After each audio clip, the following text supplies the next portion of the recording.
Hello everybody, good morning and welcome to the United Stands. I'm Mark Goldbridge and this is your latest Manchester United news and transfer news. Get ready, it's Toxic Sunday. We're going to talk about Qatar. Oh, apparently you're a Forest fan. Apparently you're a fake fan. Apparently you're not a real fan if you want Qatar to take over Manchester United. That went really well, didn't it? Really well. Thank you everybody who told us that it'd be okay with Sir Jim getting into bed with the Glazers.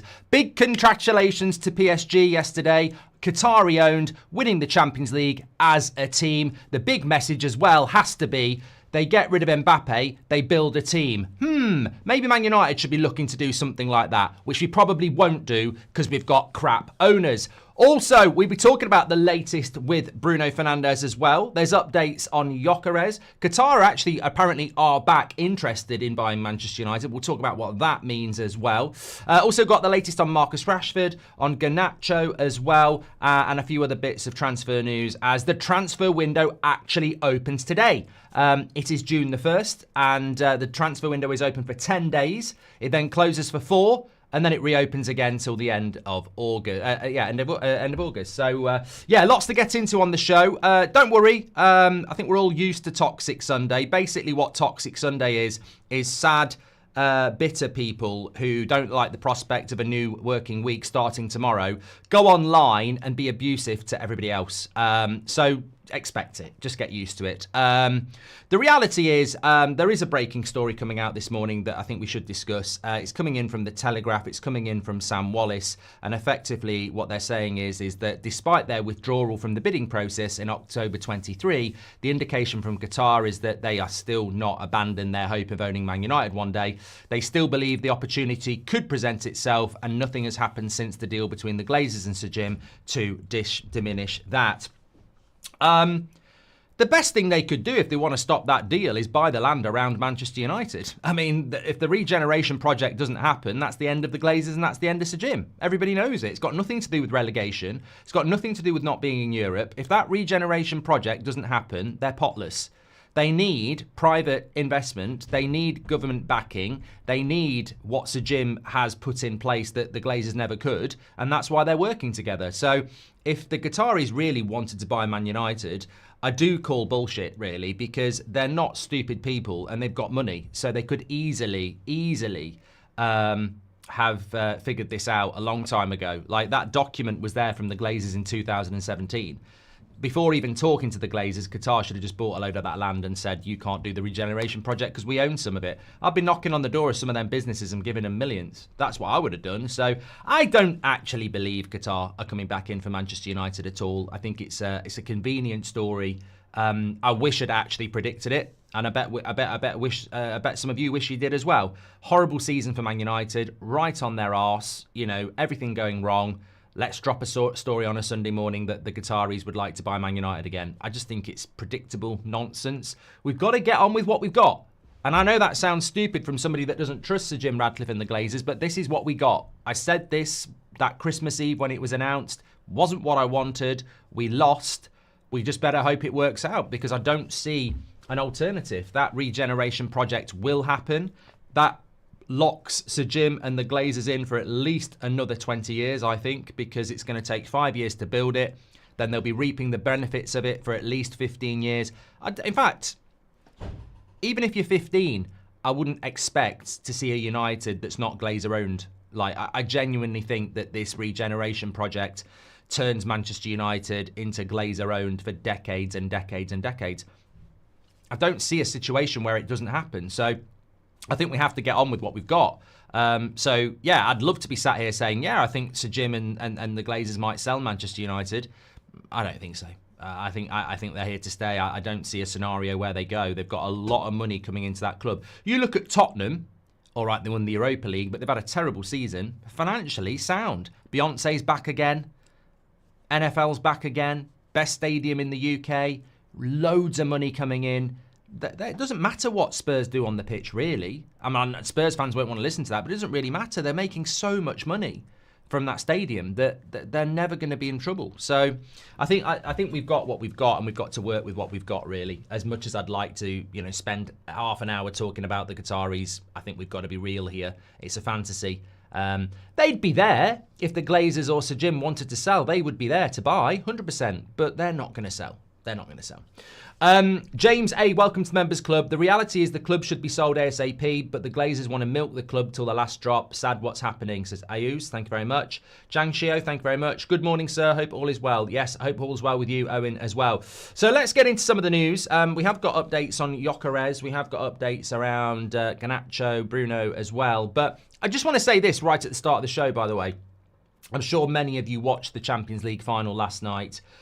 Demolition job by PSG against Inter. I don't know how to put this without being really, really blunt, but sell Bruno Fernandes. Like, sell Bruno Fernandes. Stop waiting for him to make his mind up and just make the decision yourself. Sell Bruno Fernandes. Like, he's sat there thinking about it and you're going, please don't go. Just sell him. Bring him up and say, yeah, you're deciding what you want to do. We're Manchester United. You're not deciding what you want to do. You're sold. Go. Like, just, why, you've got such hypocrisy that gets exposed so quickly at that football club. So Jim says something, Barada says something, Amorim says something, and within weeks, they're proved to be wrong. Like, Ruben Amorim said, we only want players at this football club that want to play for Manchester United. Your captain's literally sitting there thinking about going, but you only want players that want to play at Man United. You literally did an interview a couple of days ago begging him to stay, saying we've got to show Bruno why to stay. We've got to show him the new training. We've got to show him the new coaching. 2 weeks ago, you were saying you can only be at Man United if you want to play for Man United. And now you're going, oh, please don't go. Please don't go. It's like the club just doesn't know what it is anymore. David Beckham made a great comment yesterday about how some of the players' actions out in Malaysia and Hong Kong was appalling. Yes, it's been a bad season, but there's a way you need to conduct yourself with those fans. You've got to smile, you've got to sign, you've got to be professional. But David Beckham's talking about a time where the club had an identity. We don't have an identity anymore. It's one soundbite after another. And this is the problem when you do loads of interviews. You wrap yourself up in things that are going to come back and bite you on the arse. Bruno Fernandes is sat there right now as the captain of Manchester United deciding what he wants to do. He might decide he wants to stay, but are we all going to forget the fact that he spent 3 weeks thinking about leaving? That in itself sort of makes you think, not really dedicated to whatever the cause is he? And I'm not blaming Bruno. He knows more than us what's going on. But I look at PSG, I look at the removal of Mbappe, I look at the vision of building a team, and there's no doubt that Mbappe is one of the best players in the world, but PSG are better without Mbappe. So I look at Bruno Fernandes and I go, there's no doubt he's the best player in our team, but we can be a better team without Bruno Fernandes. And people are, the people who say without Bruno we'd have got relegated, well, exactly. You're basically exposing the point. We're a bit of a one-man team. Without Bruno, we'd have got relegated because everyone else wouldn't have been good enough. So without Bruno, we're not a team. With Bruno, we're reliant on Bruno. We're not a team.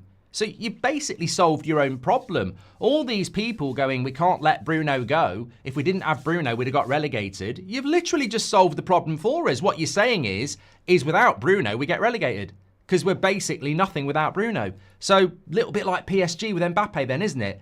We need to remove Bruno and build a fucking team. Because no team can be reliant on one player. It doesn't work in the modern day. You've got to be a team. So, if I'm Man United, I'm looking at last night and I'm going, what's this manager on about? We can't let Bruno go. We can't let Bruno go. I thought you had a system, mate. I thought everything about you was a 3-4-3.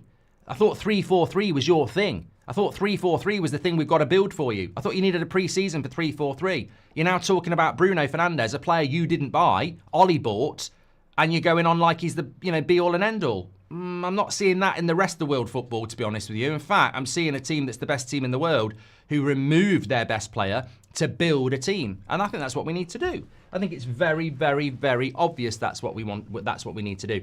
And look, PSG maybe did want to keep Mbappe, but they were better without him. So I'm not saying that PSG definitely got it right, but they landed on a right decision. You can learn a lot from it. And he doesn't suit our system. He'll pull in the numbers next year, but he doesn't suit our system. And £100 million is a ridiculous amount of money. And I'm getting a little bit tired of the football club, because where we actually are as a football club is a disgrace. It's an absolute shambles where we are. And we're showing no leadership. As we said yesterday morning, it's time to get bloody moving. That's what we need to do. Anyway, let's get into some of the transfer news, because it is a morning show. So quite a lot to get into this morning. Somebody said, have you seen what Sky just said? Let me have a quick look at that, because I haven't seen that. That might be a little bit of a... Oh, okay. I've seen it now. Yeah, okay. So I don't even know who this person is. Sky Sports Lyle Thomas, news editor at Sky Sports News. 56,000 followers on Twitter. It's going really well, mate, isn't it? Manchester United also have Sesko on their radar, while wingers include Semenyo, Mbeumo and Hudson-Odoi. What did he do? Just wake up and choose bullshit? I mean, Semenyo we're not in talks with. We've never seriously been in talks with. Mbeumo, we know, everyone knows we like, but Newcastle are way ahead of us on that. Hudson-Odoi? I've got to be honest, Hudson-Odoi just strikes me as, not a Poundland, but he ain't a Langer. So that's terrible. Thanks everyone for letting me read that, because I'll never forget. I'm never going to get those 10 seconds back. Priorities for Man United are striker, number 10, and a winger, and at least one of those is imminent. What? Who is this person? I mean, Sky Sports really has got to take a look at itself. What happened to the days when you had good, proper journalists instead of white trainers brigade? You used to have people like, remember Sky Sports when it was good years ago? What was the name of that journalist they used to use for Manchester United? He was really good. James somebody. I mean, we don't even use wingers, mate. We use wing backs. We're not looking for a bloody winger. Man United are not looking for a striker, a number 10 and a winger. We're looking for a striker and a number 10. Can't even get... This is what happens when people don't even watch Manchester United. They just talk about it. We're not looking for a number 10 and a winger. We're looking for a number 10 who could be a winger, like an Mbeumo. We're not looking for a number 10 and a winger. We've already got Cunha. We're not going for 3 forwards behind the striker. Oh, God. Terrible. James Cooper, that was it. Whatever happened to him? Really good, he was. Anyway, of more interest, let's talk about a little bit about Mbeumo, actually. The Chronicle, Newcastle, reporting this morning that Newcastle have the advantage over Man United to sign Mbeumo. The Manchester outfit have been looking to move for the player. However, Newcastle have the edge due to them having the money and Champions League football, which I suppose is an interesting point. The latest on Bruno Fernandes, by the way, is that he is causing frustration in Saudi. We spoke about this yesterday, a little bit of delays, but apparently a little bit more came out last night, that they're getting frustrated with Bruno because he keeps changing his demands. So apparently they offered him a 5-year deal. He only wants a 3-year deal. Apparently they've offered him good money and he keeps changing what he wants. To me, it sounds like a guy who doesn't know what he wants, if that's true. I mean, honestly, I think the way that United have handled this without going over old ground is shocking. Like, your captain is basically flirting with somebody else. That just says everything about the problems that you've got at your football club at the moment. I don't know why that one wasn't on. So, yeah, I don't know. But anyway, let me talk to you a little bit about Gyokeres. So, a few people saying about Gyokeres talks and what's going on with him.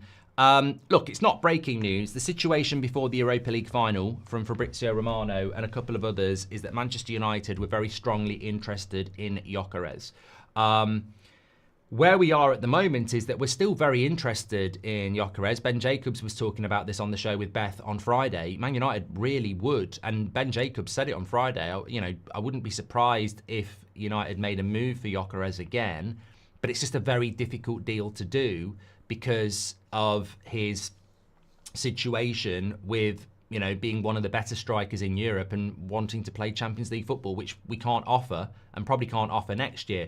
I think this is one of the big problems that United have got. It's not that we're saying to players it's 1 year out of the Champions League. It's that we're saying it could be 3. We don't know how long we could be out of Europe. And the problem is, unlike a few years ago when we got Pogba to come, that was very much Jose saying it's 1 year out and we've got the Europa League, and also the Champions League was a little bit smaller than it is now. There's so many teams in there. You could go to Napoli, you could go to Spurs, you could play Champions League football by going to clubs that can afford you that maybe you wouldn't have gone to before.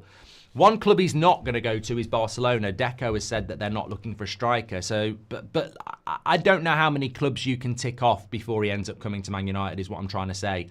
We're definitely interested. We'd definitely like to do this deal. But if we'd got Delap, we wouldn't have gone anywhere near this. So you've got to have that sense of reality when you're thinking these things through. If Delap had chosen Man United, we never would have gone in for Gyokeres. That would have been it. That would have been our striker. So you've got to get your head around that and go, why was that the case then? Why were we only going for Delap? And that's obviously because we'd been told no, or that Delap was really, really cheap. But either way, it doesn't help us, does it, that Gyokeres is double the price and may have said no to us. So, look, Gyokeres is still there. Of course he is. But your job's made a lot easier if you've got £100 billion in your pocket. I mean, I personally think that Emi Martinez at Villa would look at the Man United goalkeeping position if we knocked on the door.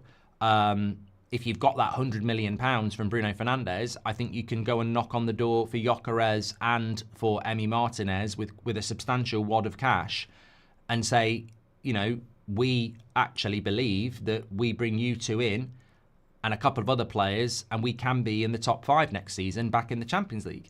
I think that you've got to look at, look, it always seems to go back to Bruno at the moment, but if I said to you, look at what PSG did when Mbappe left. They built a team to win the Champions League. If Mbappe had stayed, would they have won the Champions League? Building a team around Mbappe, would they have won the Champions League? No. Building a team without Mbappe, they did win the Champions League. And I think United have got to look at that. Do you want to build a team without Bruno Fernandes, or do you want to build around Bruno Fernandes with a limited budget? And to me, the obvious answer is the former. But United seem to be very obsessed on the latter, building a team around Bruno Fernandes. I don't know what Man United are playing at, actually. It's mildly irritating that in 2025, we're trying to do something that very few teams do anymore. We're trying to build a team around one player. It's weird. It's a little bit weird to be building a team around one player in 2025 because there's not really that many teams that do it.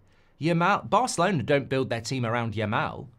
Real Madrid don't build their team around Vinicius Jr. They are their best players, but they're not building the team around them. There's a team that can play if they're injured. We just seem to be... Look, we're not seem to be.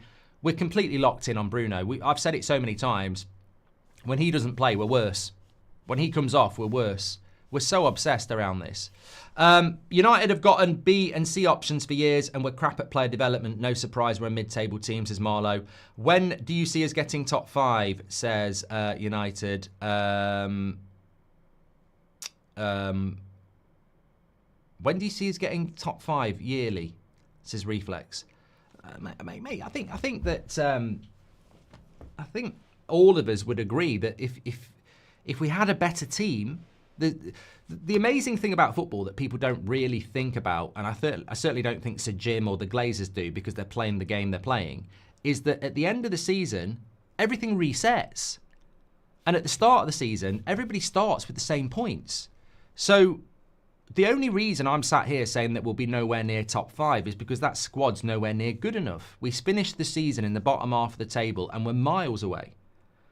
But the amazing thing about football is you can end the season badly and you can start the season afresh, completely different.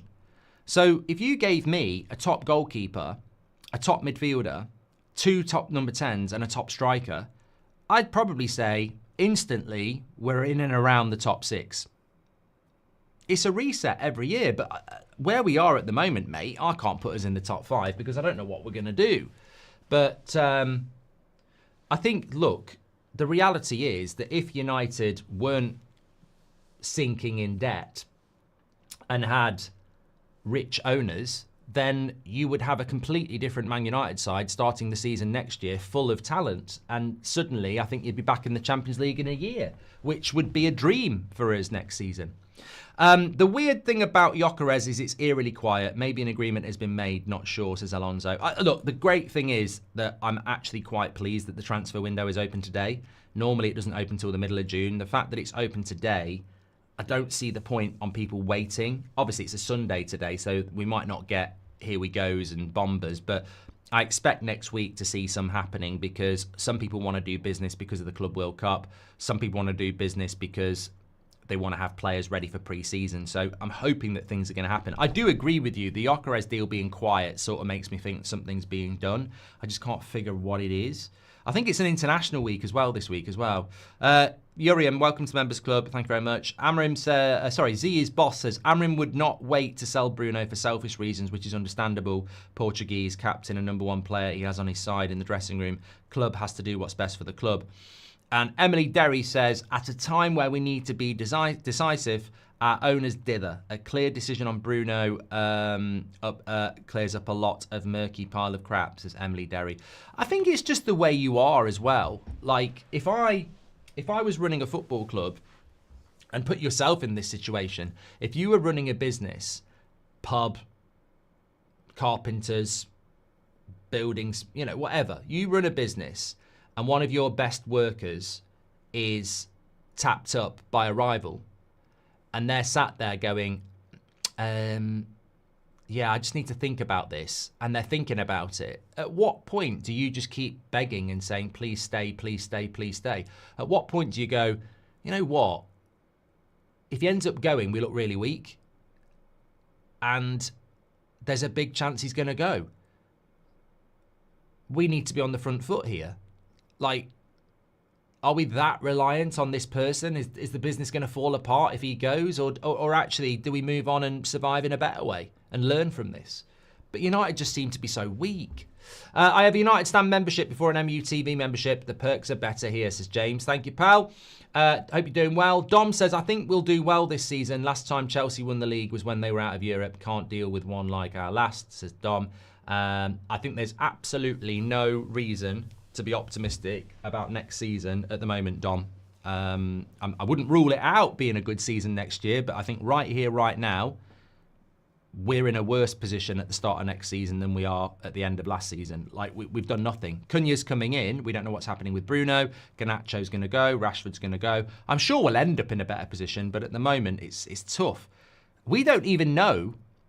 Here, this is something I think is really interesting at the moment. We don't even know, even if we get money, we don't even know where we're going with that money. And this is something that I read in the comments last night, and I thought it was a great point. It's all right saying, basically what the comment said was, they agreed with selling Bruno. They agreed with what I'd said, what many of you'd said, what Paul Scholes had said. He doesn't really suit the system. He's 31. We're too reliant on him. That's not healthy in the modern day to be so reliant on one player. You need to build a team. So they were basically saying that I agree with him going, and £100 million a lot of money. But the problem is, 100 million for Bruno, 50 for Garnacho, 30 for Rashford, 180 million. You can rebuild half a team with 180 million easily. You can get a goalkeeper, midfielder, centre-back. But what they said is, once you've got that 180 million, who are you buying? And it made me think, it's not actually a bad point, is it? It's like being in that 24-hour petrol station on Christmas Eve when, you haven't bought anyone any presents and there's nothing on the shelves, but you've got a pocket full of money.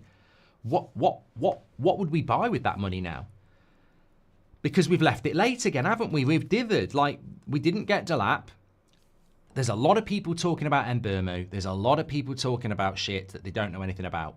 They're just creating content, clicks, whatever you want to call it. That's the life of a journalist and an aggregator. I get that. But there is no definitive Man United signing at the moment. And we know, of years of experience, we know who we're buying weeks before we get them. We've literally just had it with Cunha. Weeks ago, we knew he was going to be here we go. And it takes weeks. So we know with United that we've got to be linked to somebody for a very long time before we actually do the here we go and everything like that. Right now, nothing. Radio silence. United haven't even released yet who they're going for next. Delap, obviously we didn't get. Cunha we did get. So even if you've got the money, where are we going to go? Cherky's going Man City. Mastantanu's not coming to Man United. Gyokeres, very, very unlikely. Semenyo we're not talking to. And Burmo, probably Newcastle. Tyler Dibbling is... I've said to you for weeks, Tyler Dibbling I can see happening. Wilcox knows him from Southampton. Another learner driver. I can see that one a mile off. That'll cost us about 40 million. I can see that. But at the moment, very quiet. But I can see that one a million miles off. I'd be stunned if we don't do that. What is he, 19? Mateta maybe will move for that. I mean, Edison's still there, but I'm not convinced that's going to happen. Wharton, dream on. So this is a valid point, and this is the whole point of having a community, isn't it? Like, I agree. That person in the comments last night agrees that moving Bruno on is the right thing to do, but how would they actually spend the money? What's actually out there for a club that's notoriously quite crap at negotiations? So, yeah, you could build a whole team with 150 million. But where are these players? Where are they coming from? Because we're not massively linked, concrete link to anybody at the moment. That can change very, very quickly, but I don't get the feeling that Wilcox is actually very experienced. I think he's a learner driver. He had a little bit of time with Man City as a youth team person, and he had 1 year at Southampton. So I don't think he's particularly experienced. I think Favel's very good around young players and the RB group. I don't think we missed Dan Ashworth, by the way. I don't particularly think he's very good either. But you look at the way Liverpool are operating with Edwards, and you look at the way Arsenal will operate with Berta. I think what I'm trying to say is you can have 150 million pounds to spend, but if it's in the hand of an inexperienced technical director, it can be problematic, and we don't have a proper director of football again. So, yeah. I mean, Wilcox needs to step up to the plate this summer. Really does. Probably not discussed, but Bruno, Rashi and Garnacho are probably the biggest shirt sellers. Not sure on numbers, but that's a big hole in merch income we'd need to fill with a big name or two, says Smoggy. I think Cunha would bring in shirt sales. I think a Gyokeres would bring in shirt sales. I mean, look, imagine if you had Emi Martinez in goal. We were selling the third goalkeeping kit sold out with an Arna in goal. Imagine what it would do with Emi Martinez. I think Cunha in the Brazilian market would be useful. But look, I don't know. I don't know like where we're going at the moment. United. I expect it to change imminently. Could be in the next 10 minutes. Could be in the next 10 days. We need to know who the next targets are. But I said this to you on Friday and yesterday morning when we got the information in. But I said it on Friday just on a hunch. I feel like United are reeling after that Liam Delap snub. I think they really thought they were going to get him. I think Wilcox is probably licking his wounds at the weekend going, I've really sold that deal. I've really, made out that I'm going to get that deal done, and I haven't. And I think the club at the moment, I imagine there's some quite serious conversations going on in the boardroom about what do we do? We've been snubbed by Chelsea, which is going to destroy Sejin.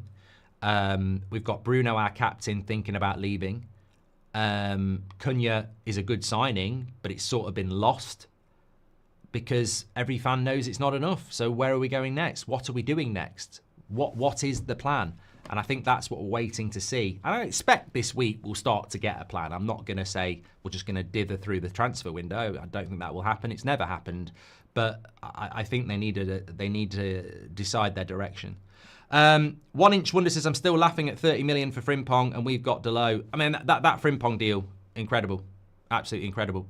£30 million, £10 million a year for 3 years. So they got it in instalments as well.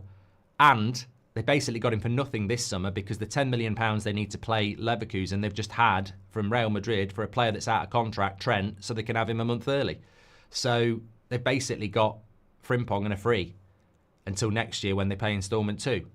And the hilarious thing is, this has been known for 3 years. 2 years ago, Ten Hag was after Frimpong. Like, he's had that release clause for 2 years. And we've needed a right back / right wing back for years. It's hilarious. Look, maybe I think he would have snubbed us this summer anyway, but we could have done it before.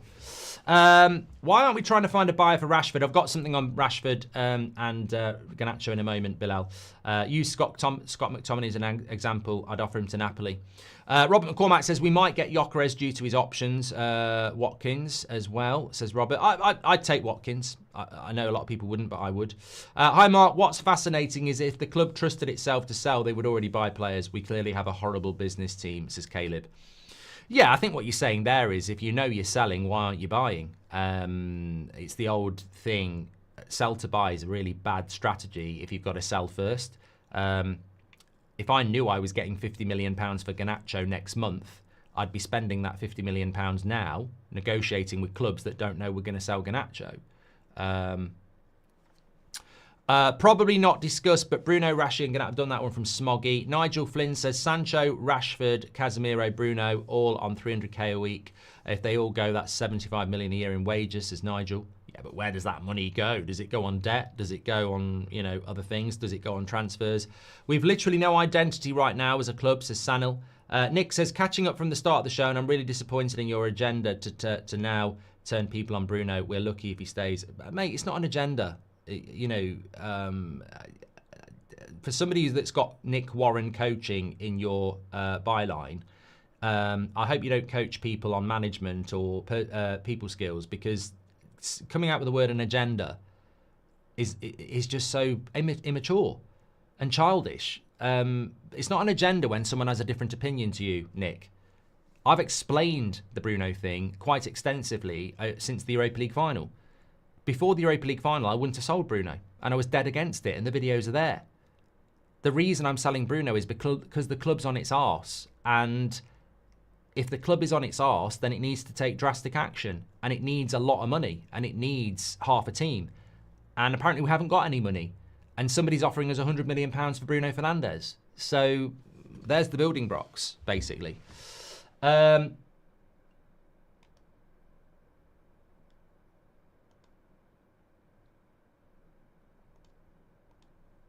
I know Bruno wasn't the best of captains. Do we have a half-decent captain candidate if Bruno leaves? Delit, Yusuf.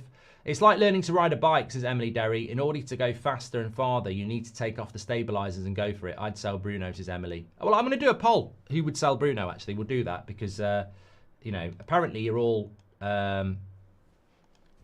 impressionable idiots, according to Nick, who will believe anything I say. I'm going to drop a link, and if you can all give me 50 quid, I should make about £20,000, 50 quid. Yeah, great. Don't you just love Sundays? Yes or no? Don't you just love Sundays, though, when people basically come out with stuff about how if you don't think with them, you're a hater and you've got an agenda? 10 years we've been doing this. Most of it has been spent having proper debate. Would you sell Bruno? Yes or no? There we go. Okay. If we sell Bruno, who's our captain replacement, says one shot. Delete. Captain Ajax at 19. I'm still laughing at 30 million for Frimpong, says 1 Inch Wonder. I've done that. I'm just going to catch up on a few of these, and then I'm going to go on to the Garnacho story. Thank you to Nick Warren Coaching. Thank you to Emily Derry. Urium says both Bruno and Man United want the sale to happen, but both are trying to save face with the fans and are waiting for the other party to force the sale. I don't know. I don't know. I actually think he's going to stay. My opinion is he's going to stay. United have gotten B and C options for years and were crap at player development. No surprise we're a mid-table team, says Marlowe. Thank you very much for that.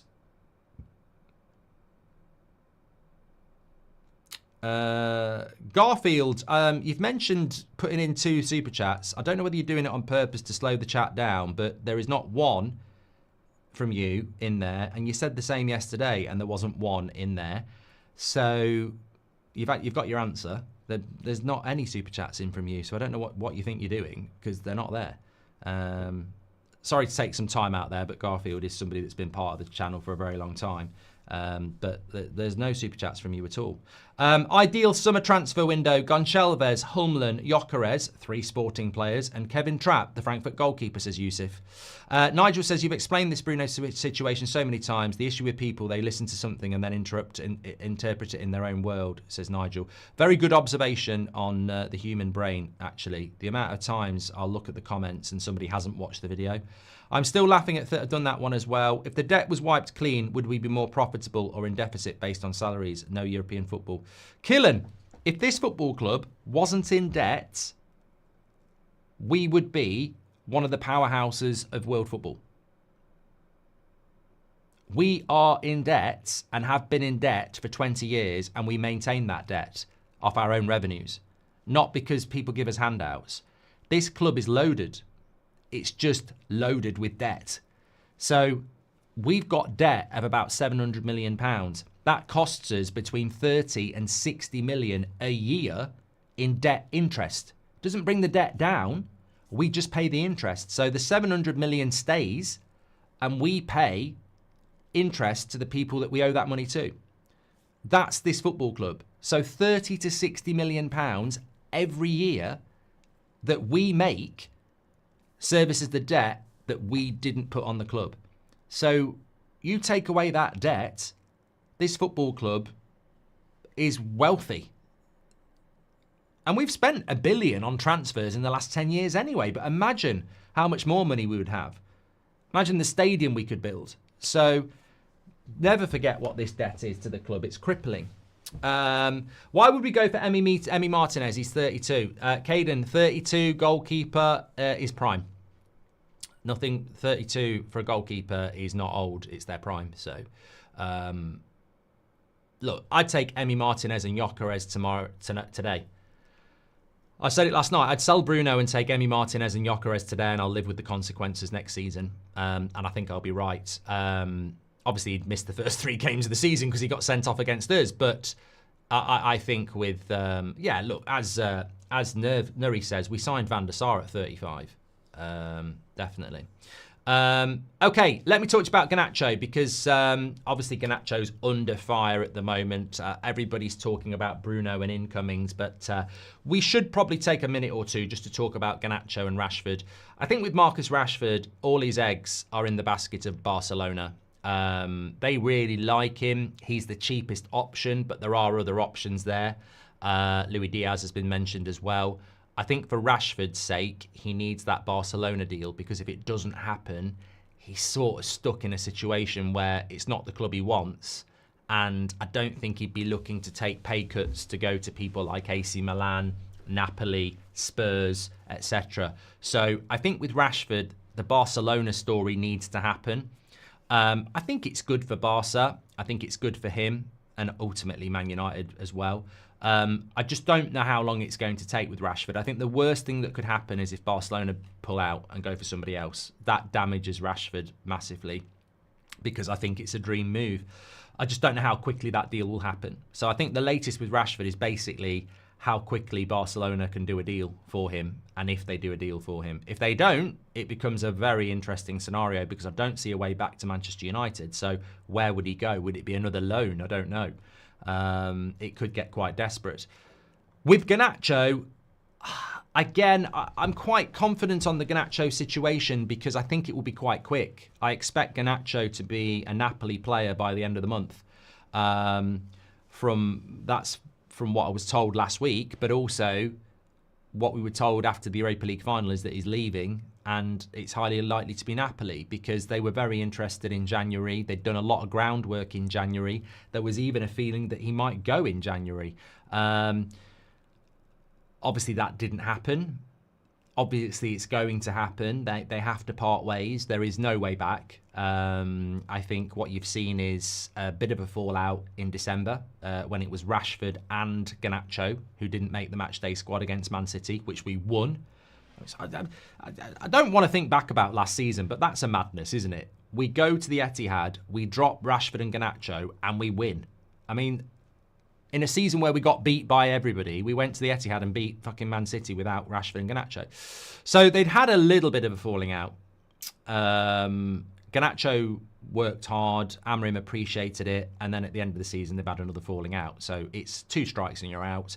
I think Garnacho wants to move. Amorim obviously has had enough as well. So it will be about where he goes and how quick. Now, Saudi has been mentioned. He's not going to go to Saudi at 20 years of age. He wants to be in that Argentinian squad. He wants to be following in the footsteps of people like Messi and Ronaldo, whether that's realistic or not. That's what he wants to do. And he's certainly got the belief to do that. Whether he's got the talent and consistency, we'll have to see.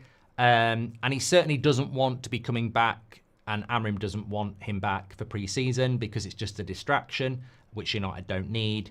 So, and also I think with Garnacho, there's a little bit of competition as well. There will be 1 or 2 clubs interested. There was talk of Leverkusen and Ten Hag, but they don't want to pay.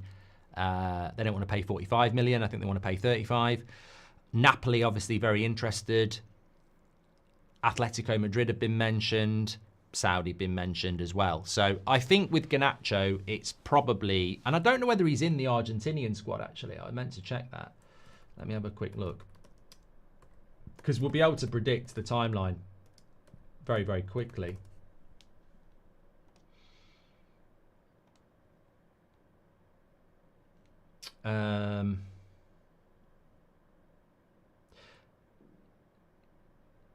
Yeah, so he's not in the Argentinian squad for World Cup qualifiers.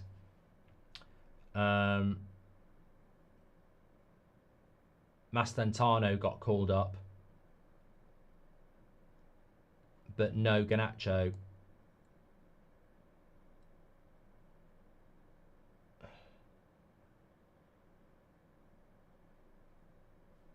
So I think what will happen with Garnacho is season's over, hop on a plane, bit of a holiday for 2 weeks, agent gets to work, back end of June, permanent deal done. I think that's what will happen with him. And I would expect it to be Napoli, and I think Napoli's the right move for him now that Conte's staying, disciplinarian, good season, no Scott McTominay, going to be in the Champions League.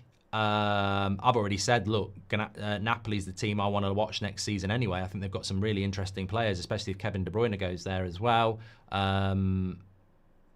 So, yeah, I think that's where he will end up. And I think it will be quite a quick deal. And it goes back to what we were saying before. Garnacho will happen quite quickly, so why aren't you spending the money before you get it? Because we're not confident, are we?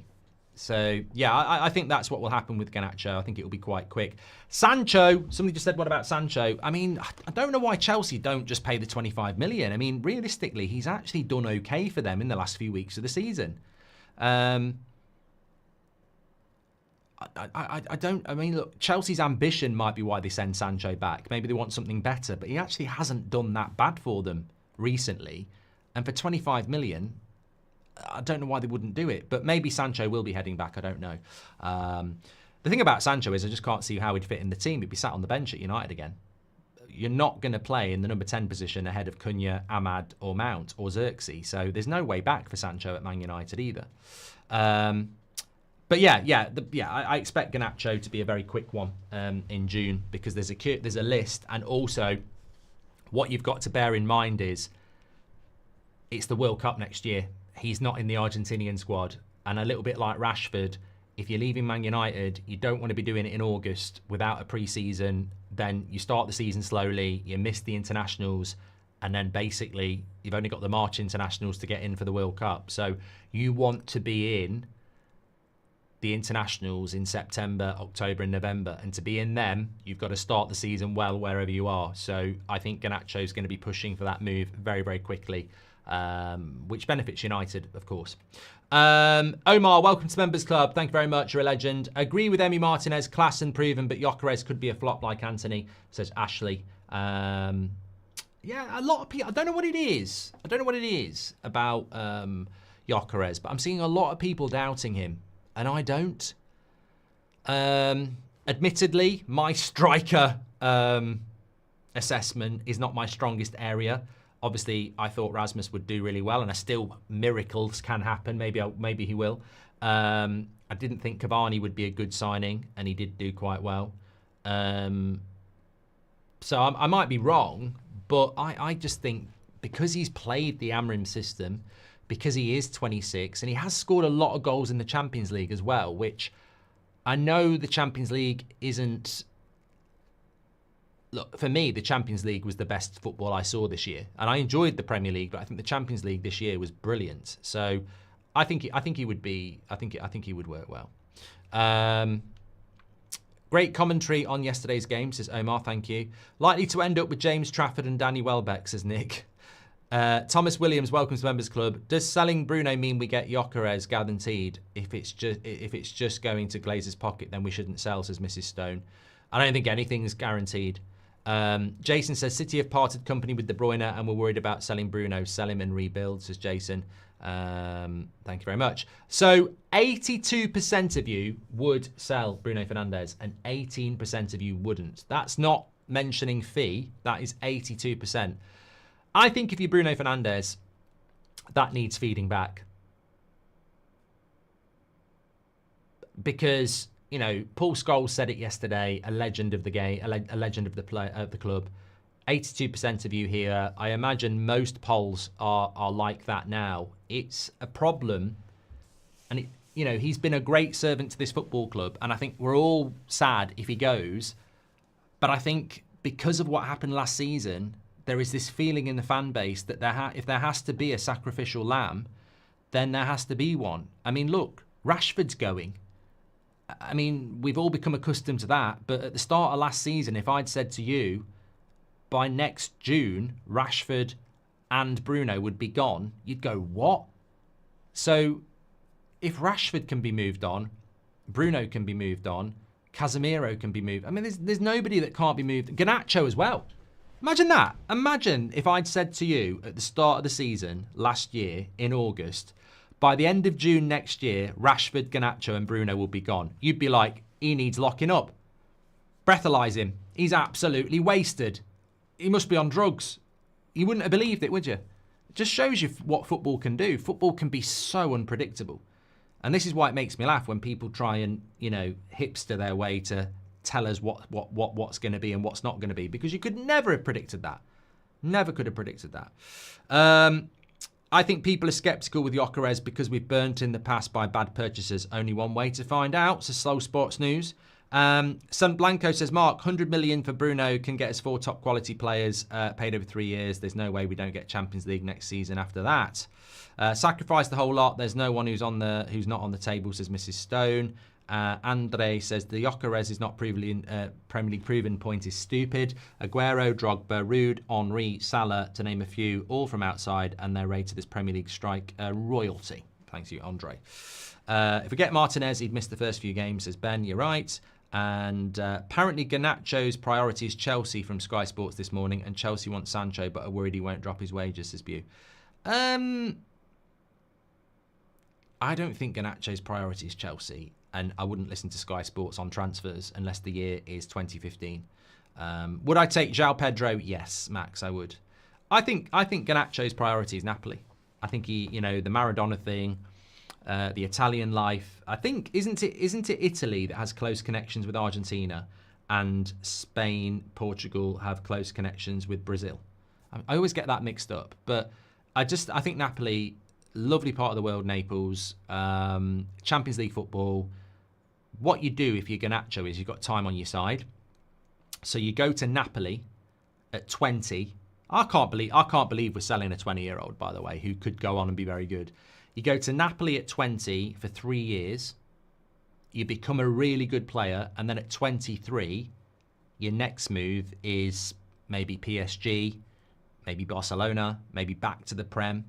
He's definitely got time on his side. So I don't think he needs to go and stay in the Premier League. If I was him, I think Napoli's perfect. And you get to play with under Conte, which I think is so important for him. He needs to go and play in a system where he can play on the wing under a disciplinarian. And I think that's where he will go. Shahin says that Bruno offer is the lifeline we needed. Do you think next season is Kone's breakthrough? Well, he's going to go on loan, Novi, so I don't think it's going to be his breakthrough at Man United. Look, fantastic show this morning. A wide array of topics. We have got our 8 o'clock show tonight because there's no football. So 8 o'clock tonight, we will be back with Sunday Night Live. If anything happens in between, obviously we'll go live. I don't know. The transfer window is open today, but I feel like it's probably Sunday after the Champions League final. A lot of journalists will have been on a jolly last night because everyone gets invited. So it might be quite a quiet one, but we'll have to wait and see. But I expect things to start kicking off next week. Thanks, everyone. Take care. And I do think June will be a big month for Man United. It might not be about incomings, but I do think, as I say, the Garnacho deal will be done in June. It makes sense. Maybe Rashford could be done in June as well. Where are United going, though? The thing I'll leave you with is, where are we going? Because we need to know the player, because it'll be weeks before they sign. So who are we actually in for at the moment? I don't believe the Mbeumo story. I don't believe the Gyokeres story. There's no story about us being linked to a player that I actually think we're in advanced talks with at the moment. And we need to know where we're going, because it is June now, and in a month they're coming back for pre-season. Thanks for watching. Take care. Stay safe. I'll speak to you a little bit later.